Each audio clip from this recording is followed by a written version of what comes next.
제가 인상적으로 기억하는 한 기억 중에 하나가 제가 중학교 때 수양회를 갔을 때 일이었습니다. 한 강에 갔는데 저랑 너무 친한 후배랑 같이 물가에서 나 잡아봐라 이런 놀이를 하다가 제가 그 후배를 쫓고 있었고, 그 후배는 조금씩 깊은 물로 들어가다가 이제 한 요만큼 되는 물에 가다가 두어 걸음 가더니 갑자기 허우적대기 시작하는 거예요. 저랑 세 걸음 차이밖에 안 되니까, 여러분 뭐 어떤 상황인지, 쟤 왜 저래? 뭐 이런 상황입니다, 제 마음은. 그런데 얘는 정말로 거기 빠진 거예요. 막 저를 향해서 필사적으로 손을 내밀죠. 제가 손을 딱 내미는데 아직도 기억이 나요. 뒤통수에다 대고 우리 교회 사람들이 뭐라고 소리쳤냐면 잡지 마! 이렇게 소리쳤어요. 근데 안 잡을 수가 없어서 잡았습니다. 잡았더니 제 머리, 손을 쭉 잡아당기더니 제 머리채를 잡고 저를 밑으로 쑥 밀어 올리고 지만 살겠다고 올라가는 겁니다. 여러분, 두려움 속에 있다는 것이 어떤 것인지, 두려움에 사로잡히면요, 제 후배가 저를 딱 밀어 넣었을 때 제가 물속으로 깊이 들어가지 않았습니다. 무슨 얘기냐면 그 후배가 물에 빠진 깊이는 딱 요만큼이었어요. 그러니까 코로 숨을 쉴 수 있는 높이랑 요만큼 차이인 거죠. 그러니까 걔가 아무리 힘껏 저를 내리 눌러도 저는 곧바로 감지하는 거죠. 발이 땅에 닿네? 그죠? 그러면 그 이후로 저도 사실은 정신을 잃었거든요. 이러다 같이 죽을 수도 있나? 뭐 이런 생각도 했는데, 딱 물속에 들어가면서 하나 이렇게 하고 님도 못 부르고 들어갔어요. 그런데 들어가서 그 후배는 저를 계속 내리누르고 혼자 숨 쉬려고 올라가 있었고, 저는 그 정신없는 와중에도 발이 땅에 닿는다는 생각을 했어요. 그리고 나서 의식이 없었는데 제가 정신을 차리고 보니까 저는 계속 발이 땅에 닿으니까 걸어 나오고 있었고, 이제 그 후배는 이제 제가 그렇게 정신없이 나는 무조건 걸어 나가야 돼 하고 있을 때 이제 오신 전도사님이 머리채를 잡아 끌고 나오신 거죠. 어쩌면 전사님한테는 수영도 별로 필요하지 않았을지 몰라요. 그러니까 중학생쯤 됐으니까, 키가 다 자라지 않았으니까 그냥 전사님은 그냥 이렇게 목으로 이렇게 하고, 키도 큰 분이었거든요. 그냥 이렇게 데리고 나왔을지 모릅니다. 그 물에 빠진 사람들이 하는 게 무릎을 굽히는 거잖아요. 똑바로 서면 이게 그 바닥을 차고 올라가면 한 번씩 숨을 쉴 수 있는데, 웬만치 깊은 물이라도. 근데 긴장하고 하면 무릎을 딱 구부리고 이제 나는 여기서 죽었구나. 두려움은 이렇게 우리를 순식간에 우리를 죽음으로 끌어넣습니다. 뿐만 아니라 그 후배가 나중에 정신 차린 다음에, 야, 네가 나를 그렇게 물속을 밀어넣을 수 있어? 그랬더니 하나도 기억 안 나는데 그러더라고요. 자신도 모르게 주변 사람들까지 그 공포 속으로, 그 두려움과 그 휘몰아치는 그 두려움, 자신의 그 두려움 속으로 또 다른 사람까지 잡아 끌어서 이렇게 물속으로 집어넣어 버리는 것이 두려움입니다. 참, 두려움이 이렇게 나뿐만 아니라 다른 사람까지 집어 삼키는 것을 볼 때, 또 그리고 제가 그 땅을 딛고 서서 정신없는 와중에도 난 걸으면 돼 생각했던 걸 볼 때 문득 생각하게 됩니다. 은혜 위에 서 있다는 것이 무엇이고, 은혜를 찾지 못해 두려움에 빠진다는 것이 무엇인지에 대해서 생각하고 또 생각하게 됩니다. 저는 근데 이런 깊은 물 속에, 혹은 깊은 물로 상징되는 이 두려움 속에 빠져드는 것을 생각할 때 제 마음속에 사실 한 가지 두려움이 있습니다. 그 두려움은 사실은 제가 사명으로 삼고 있기 때문에 더 그 두려움이 크게 느껴지기도 하는데, 이 땅의 이 한국교회의 다음 세대입니다. 과연 이 땅의 한국교회의 다음 세대가 정말 하나님께서 이 다음 세대를 어떻게 사용하실까? 인구 통계는 점점 줄어가고, 또 교회 안에 청소년들은 줄어들고, 우리 한국 교회가 정말 그 돌아가신 김중근 목사님 작사하신 그 찬양 있잖아요. 민족의 가슴마다 푸르고, 죄송합니다. 푸르고 푸른 가슴마다 피 묻은 그리스도를 심어 푸르고 푸른 그리스도의 계절이 오게 하소서. 그렇게 기도하면서 김종호 목사님 생전에 그렇게 얘기하셨다 그래요. 정말 CCC에서 가깝게 이렇게 양육하고 키웠던 일꾼들 중에 한 분인 홍정길 목사님 같은 분을 보시면 민족 복음화가 얼마 남지 않았어. 25%가 아니라 이제 50%를 향해서 가야 돼. 그렇게 뜨거운 마음을 가진 지도자였다고 그러더라고요. 그런데 그러던 때가 언젠가 25%라고 얘기했는데 사실 2005년 기독교 통계에 있은 뒤에 기독교 인구가 840만이라는 얘기를 듣고 수많은 교회 지도자들이 충격을 받고, 또 그리고 실질적으로 냉정하게 그 중에 적게는 20만, 많게는 100여만이 이단이다, 나는 기독교다라고 대답한 이단이다 라는 얘기를 할 때 참 가슴이 먹먹해오고, 우리 한국의 노동인구가 단군 이래로 올해가 가장 많답니다. 그리고 내년부터 계속 준답니다. 인구 통계를 하면 보통 그 인구 통계가 얼추 맞잖아요. 그런 인구 통계에 따르자면 한국 교회의 다음 세대는 점점 줄어들 것 같고, 그게 제 마음속에 깊은 두려움처럼 다가옵니다. 아직도 한국 교회 안에 놀라운 자원들이 있고 가능성이 있지만 혹시 우리의 다음 세대에게는 또 다른 계절이 오고 있지 않은가? 푸른 계절이 아니라 벌써 가을이 지나가고 있지 않은가? 청소년 사역을 하면서 만나는 수많은 작은 교회들은 중고등부가 없습니다. 이런 큰 기관이나 단체들의 지원을 받아서 개척교회나 작은 교회 이렇게 반값으로 혹은 정말 무료 가까이 이렇게 지원을 해주겠다고 애들 보내라고 해도 없대요. 보낼 아이들이 없대요. 그게 정말 많은 교회들의 일입니다. 교회뿐만이 아닙니다. 학교에 있는 아이들은 얼마나 부글부글 끓고 있는지요. 제가 교제하는 한 중학교의 학생주임 선생님은 이제 기독교사인데 작년에 메르스 사태가 있었잖아요. 처음 학생 줌을 맞고 나서 학교를 바라보면서, 정말 교육열이 뜨거운 그 어떤 지역에 있는 학교거든요, 대전 안에. 학교가 압력밥솥처럼 부글부글 중간고사를 향해 가면서 이 학교가 터져나갈 것 같은, 이 점수 하나라도 더 올려야 되겠다는 그 모든 압박감들이 애들 마음을 황폐하게 만드니까 곳곳에서 폭력이 일어나고, 막 그 선생님들 학폭이라고 부르거든요. 학교폭력위원회. 코끝 펑펑 터진, 야 이거 이러다가 이 학교가 어떻게 되려나 싶었는데 메르스 때문에 휴교를 했대요. 일주일 휴교를 하면서, 사실 그게 그 힘든 일인데 일주일을 다 그렇게 애들이 쉬고 딱 학교에 오니까 애들 다시 순해졌더래요. 얼마나 힘들게 애들이 살고 있는지, 얼마나 힘들게 살고 있는지. 그렇게 교회 안에는 청소년들이 없어서 이거 어떡하냐 이야기하고, 학교 안에 있는, 교회 안에는 없지만 학교에 많다 그러거든요. 학교에 들어가 보면 학교 안에서는 또 이렇게 고통당하는 청소년들을 보고, 이런 모든 상황들이 마치 사사기 시대를 보는 것과 같습니다. 많은 사람들이 묻습니다. 하나님, 나와 함께 하십니까? 하나님, 이곳에, 이 학교 안에도 하나님 함께 계십니까?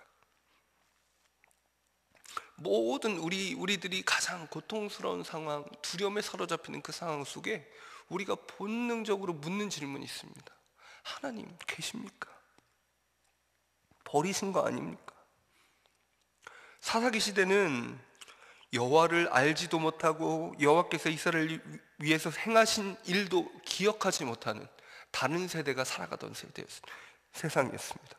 그때에는 계속 사사기에 반복되는 것처럼, 그때에는 이스라엘은 왕이 없으므로 각자 자기의 소견에 옳은 대로 행하였더라. 진리가 없고 권위가 없고 각자 자기 소견에 옳은 대로 살던 그런 시대였습니다. 여러분, 그런데 지금 우리 아이들이 살아가는 이 시대, 포스트 모던이라고 말하는 시대 정신이 이것입니다. 각자 자기의 소견대로 옳은 대로 살아가는 삶, 그것이 이 시대의 정신입니다. 절대적인 진리가 없다고 얘기하고 각자 자기 나름으로 최선을 다하면 된다고 얘기합니다.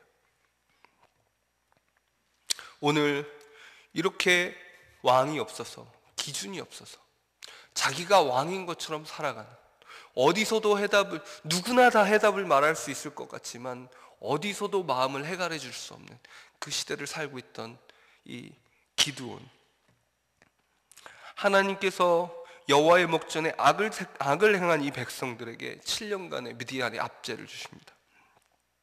파종 시기마다 메뚜기 재앙으로 비견되도록 미디안 백성들이 쳐들어와서 모조리 양식을 털어가고 이스라엘은 부르짖습니다. 여러분, 정말 그 두려움에 사로잡혀 있는 사람들의 그 자기 자신, 그러니까 충분히 딛고 설 수 있는데 딛고 설 생각을 못하고, 충분히 어깨를 펼 수 있는데 펼 수가 없고, 그 주변 사람들까지도 원인 모를, 근거 없는 두려움에 사로잡히게 하는 그 두려움에 사로잡힌 사람들, 계속 한 번, 두 번, 세 번, 네 번. 여러분, 코끼리를 길들이는 방법이 이런 방법이라고 얘기하잖아요. 어린 시절에 이렇게 굵은 철사를 해놓고 그 벗어나려고 할 때마다 이 벗겨지는 아픔과 혹은 뭐 전기를 뭐 하든 뭘 하든 계속 이 어릴 때 충격을 주면 마음속에 두려움이 사로잡힙니다. 그러면 나중에 큰 코끼리가 되어서 있어도 어떻습니까? 여전히 코끼리는 두려움에 사로잡혀 있어요.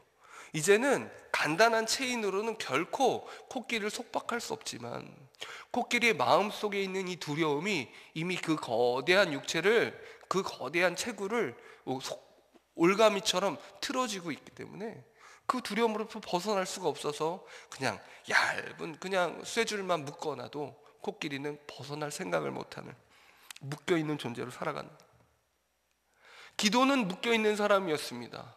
날마다 약탈당하는 것이 일상이었고 자신이 기억하는 아득한 옛날에나 자유라는 것이 있었습니다. 이제 그는 정말 움츠러들어서, 타작마당은 가장 높은 데서 바람이 잘 부는 곳에서 하기 마련인데 움푹 패인, 일부러 그 포도주 잘라고 즙틀을 파놓은 그 구덩이에서 이 타작을 하고 있는 그 모든 두려움들. 여러분, 우리의 생존의 두려움들이 결코 이 기드온의 상황처럼 이 약탈당하기 때문에 혹은 정말 누구에게 괴로움을 당하기 때문에만 생기는 건 아닙니다. 여러분, 우리 안에 있는 이 두려움들은 정말 내가 겪어보지 못한 새로운 삶에 어떻게 적응해야 될까에 대한 두려움, 이 생존에 대한 두려움은 누군가 위협을 해서만 이게 있는 것이 아닙니다. 이스라엘 백성들이 맨 처음에 가나안에 적응하던 때에 하나님께서, 그것이 정복 전쟁도 아니고 어떤 인종 말살 정책도 아니지만 어쨌든 가나안에 있는 그 모든 백성들을 일종의 그들에 대한 심판으로서, 또한 무엇보다 그 이스라엘 백성들이 너무나 연약하기 때문에 그들의 그 안에 있는 그 농경 문화가 깊이 연루된 그 모든 우상 숭배 문화에 이들이 버틸 수 없음을 미리 아시고 싹 깨끗이 해라, 너희는 못 버티니까 깨끗이 해라. 그런데 이스라엘 백성들은 그 하나님의 말씀을 순종하는 것에 있어서 철저하지 못했습니다. 그것에 왜 그렇습니까? 새로운 생존 방식이 있어요. 이전까지는 매일 아침 이 만나와 메추라기로 살면 되잖아요. 그런데 이제부터는 뭘로 살아야 됩니까? 매일 아침 먹을 것이 나오지 않습니다. 좀 더 긴 믿음이 필요해요. 한 해 농사를 지어서 살아야 됩니다. 한 번도 농사 지어보지 않았어요. 그 가나안 백성들은 농사의 노하우가 있고 모든 것이 있지만 사실은 그들의 노하우는 다 우상 숭배와 밀접하게 관계되어 있습니다. 생존에 있는 가나안 사람들에게 필시 농사 짓는 법을 배웠을 겁니다. 어떻게 하면 이곳에서 농사를 짓고 살 수 있는지 그걸 배웠을 겁니다. 그것과 함께 무엇을 배웠을까요? 그들의 신화도 배웠습니다. 그들의 신들도 배웠습니다. 여러분, 수많은 젊은이들이 직장 생활에 처음 적응하면서 이런 과정을 겪습니다. 믿는 선배도 있지만 믿지 않는 선배들도 있습니다. 아니, 믿는 선배라고 하지만 하나님을 믿는 그 믿음의 원리대로 적응하지 않는 수많은 사람들이 있습니다. 그럼 어떻게 얘기합니까? 그 직장 생활 가운데 도태되지 않고 살아남는 법에 대해서 이야기하면서 그 직장과 세상 속을 살아가는 성공 신화를 함께 가르쳐 줍니다. 그리고 그 성공 신화를 함께 붙들지 않으면 내가 이 땅에서 함께 살 수 없으리라고, 실패자가 될 거라고, 낙오자가 될 거라고 하는 그 생존 본능의 이 두려움들을 함께 떠안고, 그렇게 이 땅의 신들을 존중하지 않으면 살 수 없다는 내면의 결론들을 맺습니다. 직장에서는 하나님을 의식하는 게 너무 고통스러운 일인 거예요. 그것에서는 그곳에서의 일을 해야 됩니다. 그곳에서는 때로는 회계 장부 조작도 있고요, 때로는 줄을 서야 하고요, 때로는 뇌물도 있고, 때로는 누군가를 짓밟지 않으면 내가 짓밟힐 것 같은 파벌 싸움들도 있습니다. 이 모든 상황들 어떻습니까? 그 땅의 신들은 커 보이고 이 온 땅을 주관하신, 내 인생을 주관하신다는 하나님은 작아 보이는, 하나님을 축소시켜서 광야에서나 통하는 신으로 그렇게 만들어버리는, 하나님을 축소시켜서 예배당 가운데서 예배 시간에나 통하는 그런 하나님으로 축소해버린 우리의 모든 삶이 있습니다.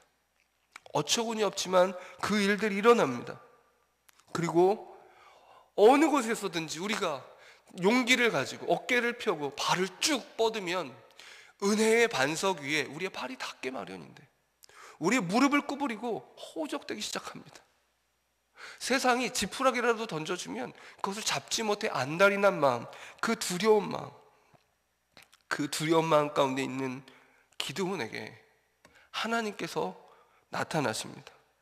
여호와의 사자가 등장합니다. 사실 이것보다 더 중요한 건 그 이전에 여호와의 사자가 등장하기 전에 하나님께서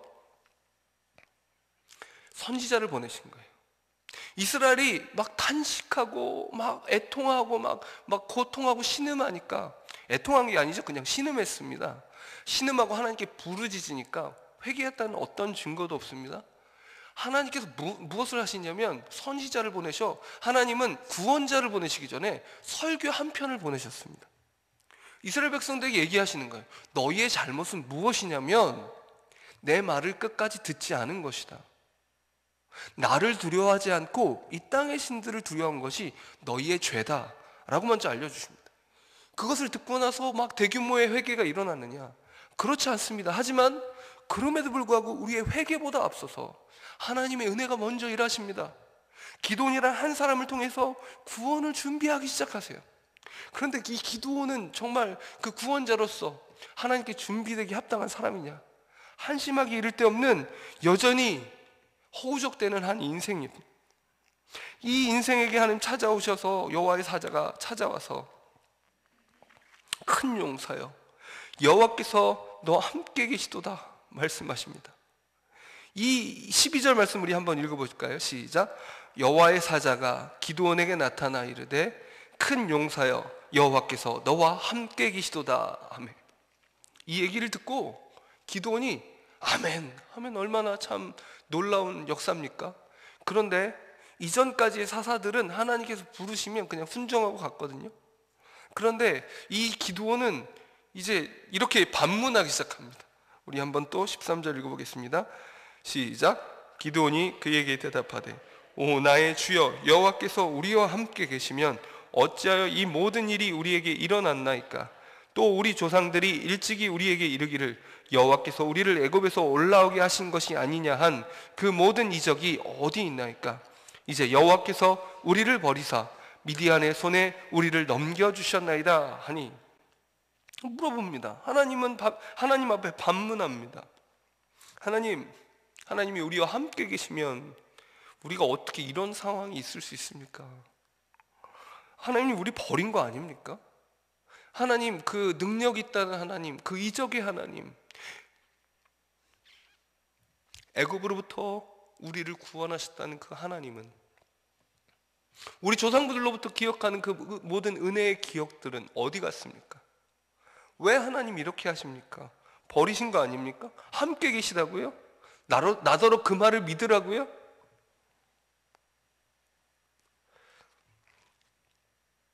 하나님의 대답은 또 14절에 나옵니다. 한번 읽어보시겠습니다. 시작.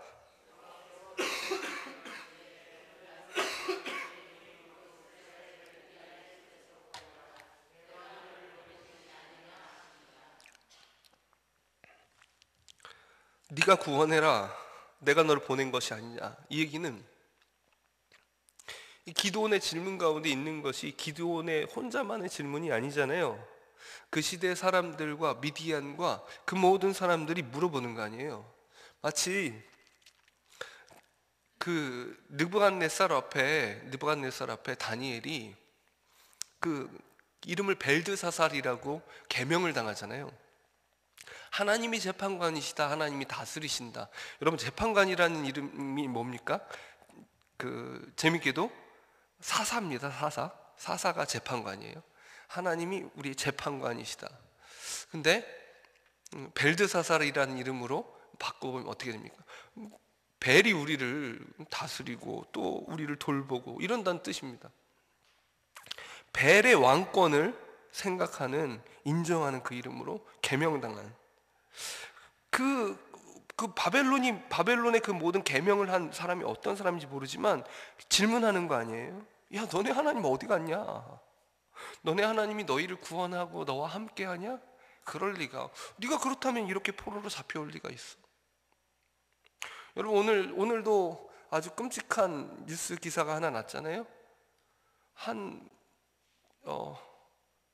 아이가 또 미라 상태로 사체로 발견됐는데, 아버지는 목사님입니다. 독일에 유학까지 갔다 온 신학 박사고, 또 신학교에서 정교수인지 겸임교수인지 모르지만 가르치고 있는 신학생을 배출하는 신학교사입니다. 이런 시대입니다. 그럼 세상이 뭐라고 우리에게 대답하겠습니까? 질문하겠습니까? 너희 하나님 진짜 맞아? 진짜 하나님이 계시면 이런 일이 있을 수 있어? 아니, 하나님을 두려워하면, 하나님이 정말 계시고 두려워하면 너희들이 이렇게 살 수 있어? 아니, 물어보지도 않죠. 그냥 이제는 코 웃음을 짓는 거죠. 이들이 그래봐야 그래, 그럴 줄 알았어. 한국 교회는 딱 그 수준이야. 너희들이 믿는 신앙은 다 가짜야. 그렇게 말한다고 해서 우리가 무엇으로 대답하겠습니까? 우리가 보여주고 있는 그 모습은 그들의 질문에 대해서 그런 대답만, 아니, 눈으로 보이는 것을 믿는 사람들이 불신자들인데 우리가 눈으로 보이는 대답을 그렇게 주면 그런 대답밖에 나오지 않겠습니까? 그 시대의 미디안이 기드온을 향해서 끊임없이 던지는 질문을 향해서 기드온은 대답할 수가 없었어요. 아니다, 하나님이 계신다. 하나님이 그럼에도 이 가운데도 계신다. 하나님 계시고 하나님 그럼에도 불구하고 다스리신다. 대답할 수 없으니까 어떻게 해요? 그 세상이 던지는 질문이 내면화돼서 하나님이 내가 너와 함께한다 얘기하니까 정말이요? 이렇게 이해되시죠? 어떻게 세상의 질문과 영향력이, 세상의 대답이 교회를 사로잡고 신자의 마음을 사로잡아서 하나님을 향해서 반문하게 하고 하나님을 축소시키고 하나님을 우습게 여기게 만드는지, 하나님을 향한 소망이 아주 땅에 떨어지게 만드는지. 내가 널 보낸다 말씀하신 하나님은 그럼에도 불구하고 이렇게 얘기하시는 거예요. 네가 받고 있는, 세상으로부터 받고 있는 그 모든 질문에 대해서 나는 대답하는데 그 대답이 너다라고 말씀하십니다. 그 신학 교사이고 목사인 어떤 한 사람이 저지른 그 참혹한 자기 막내딸을 자기 손으로 죽이고 그 사체를 숨기고 미라가 되도록 만들어 놓은 그 미치광이 같은 그 기독교의 모습을 보면서 던지는 질문에 대해서 하나님께서 저와 여러분을 기드온처럼 말씀하신다면 이렇게 얘기하시는 겁니다. 그래, 정말 미친 짓 같은 이 한국 땅에 있는 이 모습을 보지. 그래서 내가 너를 이 시대를 향한 나의 대답으로 삼고자 한다. 그런데 아무리 봐도 기드온은 자기가 대답이 될 수가 없다는 사실을 압니다. 하나님, 내가 뭐라고 대답이 됩니까? 내가 뭐라고 이 시대를 향한 대답이 되고, 이 시대의 모든 깊은 절망에 대해서 내가 뭐라고 대답해주고, 뭐라고 하겠습니까? 내가 무슨 지식이 있습니까? 지혜가 있습니까? 대단합니까? 둘러보면 나보다 힘센 사람 많고, 나보다 아는 사람 많고, 나보다 권력 있는 사람이 많습니다. 그들도 대답하지 못하는데 어찌 내가 대답합니까? 하나님, 말도 안 되는 소리 하지 마십시오. 그때 하나님께서 하시는 대답이 이렇습니다. 16절 말씀입니다. 시작. 여호와께서 그에게 이르시되 내가 반드시 너와 함께 하리니 네가 미디안 사람 치기를 한 사람을 치듯 하리라 하시니라. 기드온은 이후에 있는 수많은 과정을 통해서 하나님을 더 깊이 알고, 하나님이 자기의 두려움만큼 작아져 있는 하나님이 아니시라는 사실에 대해서, 이 시대가 우리에게 던져주는 그 질문에 갇힐 만큼 그렇게 조그만한 하나님이 아니라는 사실을 결국은 알게 되죠. 하지만 그 이전에 하나님께서는 다시 한번 하나님의 대답은 맨 처음에 하나님이 기드온에게 선포하셨던 것과 동일한 말씀을 하시는 거예요. 내가 너와 함께한다.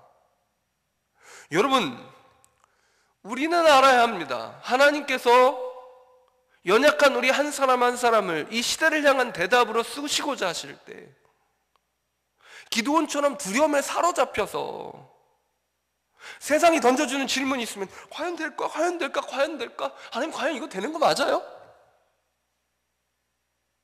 아니, 하나님이 주시는 그 말씀을 세상을 향해 선포해야 될 그 사명을 가지고 있는 우리가 세상이 던져주는 그 질문 앞에 대답을 찾지 못하고 하나님을 향해서 반문이나 하고 있고, 우리 기도의 주된 내용은 하나님의 나라가 이루어지게 해달라는, 정말 그 하나님 나라의 비전이 정말 기도할수록, 무릎 꿇을수록 더 선명해지고 분명해지고, 마치 우리의 선배 김중건 목사님이, 고지 김중건 목사님이 후배 목사들에게 이제 얼마 남지 않았어, 25%가 뭐야, 이제 50%를 향해서, 민족 복음화가 이루어질 때를 향해서 우리가 더 나가야 돼, 더 뛰어야 돼.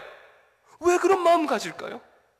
시대를 향한 하나님의 응답이 무엇인지를 알고 있으니까, 이 민족을 향한 하나님의 마음을 깊이 품고 있으니까, 민족을 향한 그 대답을 주고자 하니까, 세상이 던져주는 수많은 질문들과 의문과 그 모든 의혹들이 그의 믿음을 흔들 수가 없는 거예요.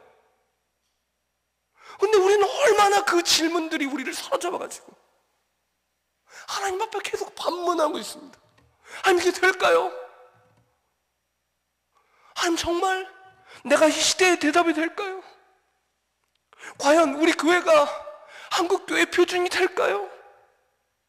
열방을 향한 소망이 될 수 있을까요?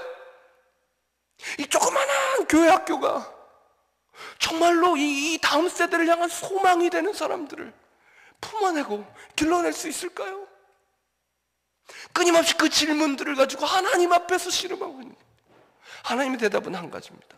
내가 너와 함께한다. 여러분, 하나님께서 얼마나 오랫동안 함께 있다고 말씀해 오셨습니까? 우리의 두려움은 하나님이 함께 하심을 확신하지 못할 때 찾아오지 않습니까? 에덴 동산에서부터 하나님의 임재에 대해서 망각했을 때 아담은 나무 뒤로 가서 숨기 시작했습니다. 두려움에 떨기 시작했습니다. 하나님께서 함께 계시다는 사실에 대한 확신이 흔들린 인생들, 끊임없이 숨고 끊임없이 자기를 내세울 것들, 자기를 가릴 것들을, 하나님 아닌 자기를 보호할 것들을 찾아 헤매는 인생들, 끊임없이. 여러분, 도시를 연구하는 신학자들이 있습니다. 세계 유명 도시들에 대해서 한마디 키워드로 요약을 해봤대요. 보스턴, 미국의 보스턴 같은 도시는 반경 15마일 이내에 세계에서 가장 유명하다는 대학이 15개 이상 있고 막 이런답니다. 그래서 그 도시는 지식이래요, 지식. 그러면 워싱턴은 뭘까요? 권력이랍니다, 권력. 뉴욕은 부랍니다. 보스턴에 있는 사람이 뉴욕에 있는 사람을 만날 때 보스턴 사람은 뉴욕 사람을 내려다본답니다. 네가 알아봐야 얼마나 안다고. 그럼 뉴욕 사람은 이렇게 생각한다는 거죠. 네가 배웠으면 얼마나 배웠냐? 나보다 돈이 많냐? 이렇게 생각하는 거죠. 서로가 자기 기준을 가지고 생각하는 거예요. 그때 그 한 목사님이 그 한국인 목사님들 향해서 질문 던졌어요. 여러분, 서울은 뭘 것 같습니까? 그랬더니 대답들이 어떻게 나왔냐면, 권력과 부와 지식과 그거 다 있는 것 같은데요? 이렇게 대답을 했는데, 그 목사님의 대답이 뭐였냐면, 그 도시 신학자의 대답이 뭐였냐면, 서울의 키워드는 경쟁입니다. 돈이 됐든 권력이 됐든 뭐가 됐든 더 높아지지 않으면 안 되는. 우리 대한민국의 키워드도 경쟁 아닙니까? 이 시대는 그것이 대답이라고 얘기해 주는데, 기도는 얘기하는 겁니다. 하나님, 전 경쟁력이 없는 인생이에요. 언제 하나님이 경쟁력 있는 인생을 들어 쓰셨습니까? 언제 경쟁력 때문에 하나님께 쓰임을 받았습니까? 하나님의 대답이 될 수 있는 유일한 조건은 하나님이 함께 하심입니다. 우리에게 궁극적인 대답이 되신 분이 누구십니까?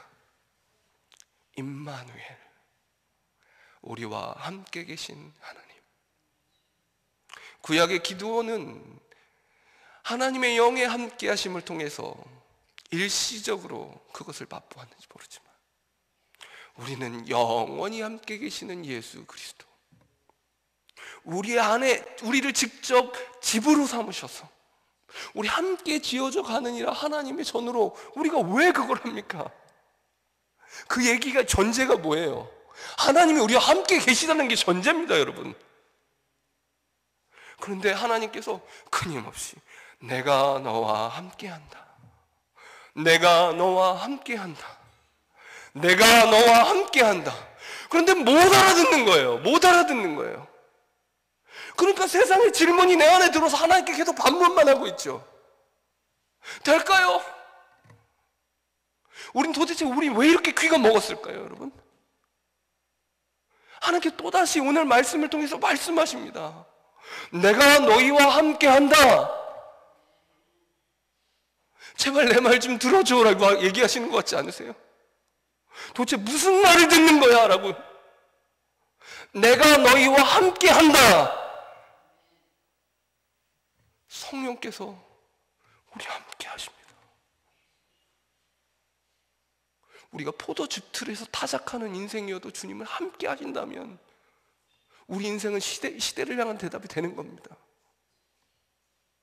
우리가 아무리 약탈당하는 인생이고, 우리가 아무리 두려움에 사로잡혀서 우리 자신뿐만 아니라 우리 주변에 있는 사람까지 그 두려움과 공포의 수용돌이에 그냥 다 끄집어들여서 절망시키고 상처 주고 고통당하게 한 바로 그 장본이 바로 나 할지라도, 하나님께서 함께 계신다 하면 그 순간부터 나는 이 시대의 해답이 될 수 있는 겁니다. 예수 그리스도께서 우리와 함께 계시고 우리와 싸우십니다.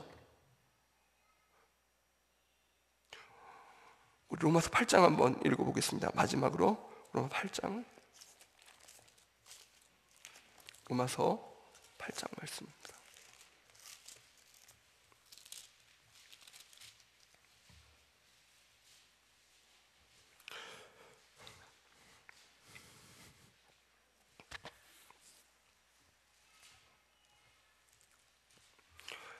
팔 장 31절 32절 우리 한번 믿음으로 한마디 한마디를 믿음을 실어서 우리 고백으로 함께 고백하겠습니다. 31절 32절입니다. 시작. 그런즉 이 일에 대하여 우리가 무슨 말 하리요? 만일 하나님이 우리를 위하시면 누가 우리를 대적하리요? 자기 아들을 아끼지 아니하시고 우리 모든 사람을 위하여 내주시니가 어찌 그 아들과 함께 모든 것을 우리에게 주시지 아니하겠느냐. 하나님이 도대체 무엇으로 또 증명하셔야 됩니까? 무엇으로 또다시 반복하셔야 합니까? 무엇으로 또다시 내가 너희와 함께 한다고 또다시 고백하셔야 합니까? 예수 그리스도로, 십자가로 이미 최종적으로 증명해내지 않았습니까? 왜 우린 듣지 못할까요? 우리가 이 시간 잠깐 하나님 앞에 회개하는 기도를 했으면 좋겠습니다. 하나님의 함께하심을 신뢰하지 못하는 것이 얼마나 큰 죄입니까? 예수 그리스도를 부정하는 것 같습니다. 예수 그리스도께서 하늘의 영광을 버리고 우리와 함께 하시기 위해서 이 땅까지 찾아오셨는데 그의 함께 하심을 부정하는 인생은 어찌나 그를 욕보이는 인생입니까? 십자가를 통해 최종적으로 돌이킬 수 없이 우리에게 말씀해 주셨는데 왜 우리는 이렇게 못 알아듣습니까? 주님, 우리의 귀를 열어 주시옵소서.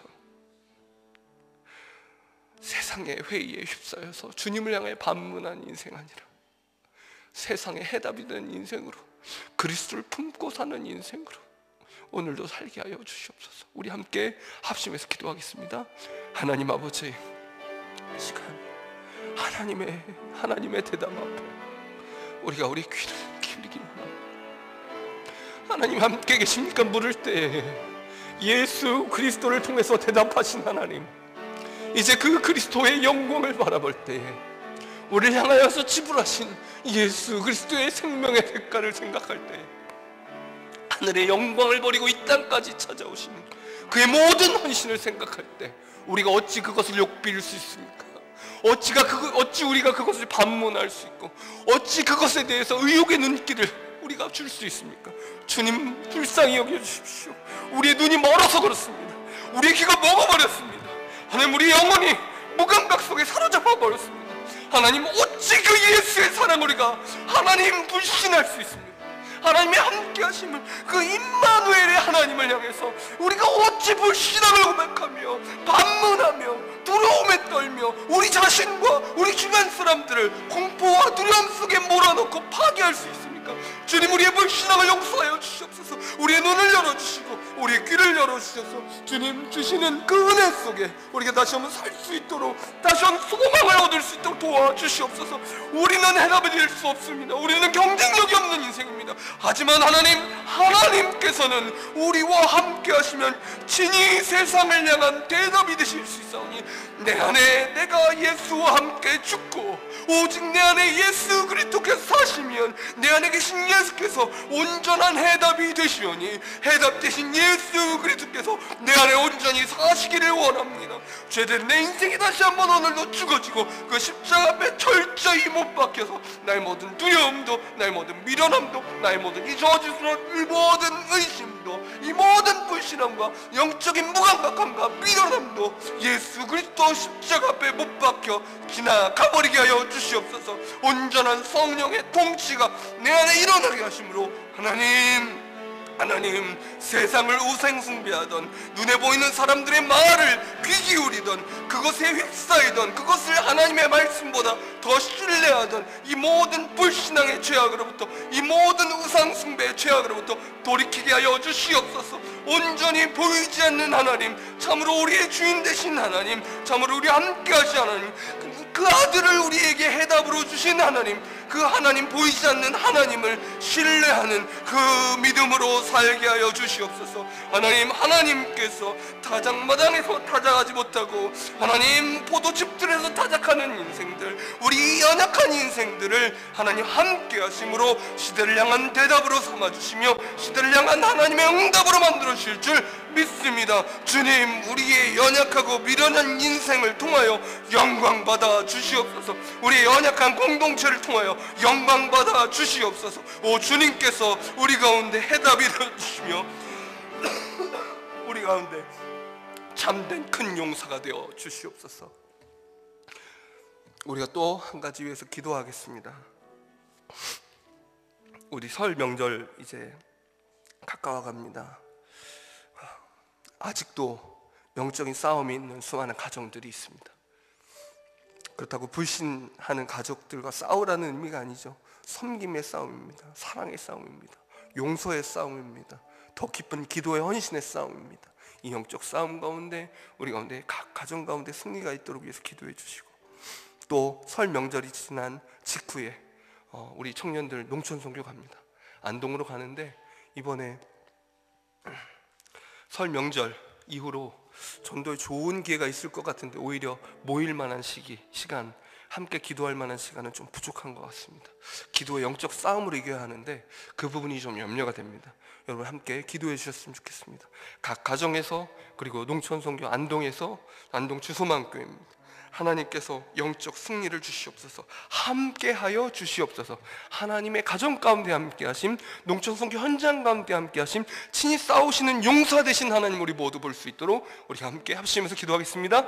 하나님 아버지, 이 시간 함께하시는 하나님을 보기를 원합니다. 알기를 원합니다. 깨닫기를 원합니다. 하나님 이제 주님 앞에서 그 은혜 앞에서 우리가 나가기를 원하오니 우리를 사용하여 주시옵소서. 우리에게 은혜 가운데 우리 가운데 함께 하셔서 우리를 사용하사 하나님 각 가정 가운데 하나님이 여기 함께 계신다. 하나님 이곳을 다스리신다. 하나님께서 역전을 이루신다. 이 가정을 구원하신다. 이 가정을 새롭게 하신다는 것을 하나님 볼 수 있도록 하나님 각 가정 가운데 이 설 명절 가운데 하나님 함께 하셔서 모든 섬김의 싸움, 사랑의 싸움, 기도의 싸움, 헌신의 싸움 가운데 하나님 승리하게 해주옵소서. 종되는 은혜를 주시기를 원합니다. 헌신한 은혜를 주시기를 원합니다. 저주게 하시고 양보하게 하시고 하나님 그 종의 마음으로 섬김을 통하여서 예수의 사랑이 드러나게 하시기를 원합니다. 나의 자아가 죽어지고 정말 예수의 마음으로 살아가고 용서하며 용납할 수 있는 온전한 승리가 각 가정 가운데 있도록, 영적 승리가 있도록 도와주옵소서. 예배의 승리, 기도의 승리가 있도록 도와주옵소서. 하나님 또 농촌 선교를 앞두고 있습니다. 청년들 함께 해주셔서 하나님 그 헌신을 하는 한 사람 한 사람과 함께 하여 주시옵소서. 주의 성령께서 친히 그 안에 충만히 임하셔서 내가 너를 큰 용사로 부르신다 말씀하여 주시고, 내가 너와 함께한다 말씀하여 주셔서 임마누엘 예수 그리스도의 이름이 안동 풍천면 가운데 주소만 교회 가운데 하나님 신성리 가운데 하나님 드러나게 하셔서 영적 모든 승리가 나타나게 하시며 모든 전도와 교회 학교 사역, 주일학교 사역 가운데 하나님 성경학교 사역 가운데 하나님의 놀라운 말씀의 능력이, 그 역사가 미천한 인생들을 들으셔서 그 시대를 향한, 그 지역을 향한 해답으로 삼으시는 놀라운 역사가 나타나게 도와주시옵소서. 연약한 인생들을 용서로 세우시는, 큰 용서로 부르시는 하나님을 우리 모든 청년들이 경험하고 돌아올 수 있도록 도와주시옵소서. 이 일을 위해서 기도의 헌신자들이 나타날 수 있도록 지금 도와주셔서 우리 모두 함께 그 영광의 승리를, 그 영적 승리를 함께 맛보게 하여 주시옵소서. 하나님 아버지, 이 시간 함께 하시는 하나님, 우리를 위해 싸우시는 용사 되신 하나님, 사단의 머리를 짓밟으신 하나님을 찬양합니다. 우리는 이 시대를 향하여 한마디도 할 수 없는 경쟁력 떨어지는 인생일지라도 하나님께서 이 연약한 인생을 통해서 하나님 이 시대를 향한 해답들을 주시며 우리 안에 살아계신 예수 그리스도께서 친히 우리의 가정 가운데, 이 시대 가운데, 우리의 교회 가운데, 이 지역 가운데, 또한 안동 그 풍천면 가운데 말씀하여 주시고 대답하여 주시고 구원하여 주실 줄 믿습니다. 찬양과 영광을 받아 주시옵소서. 예수 그리스도의 이름으로 기도드리옵나이다. 아멘.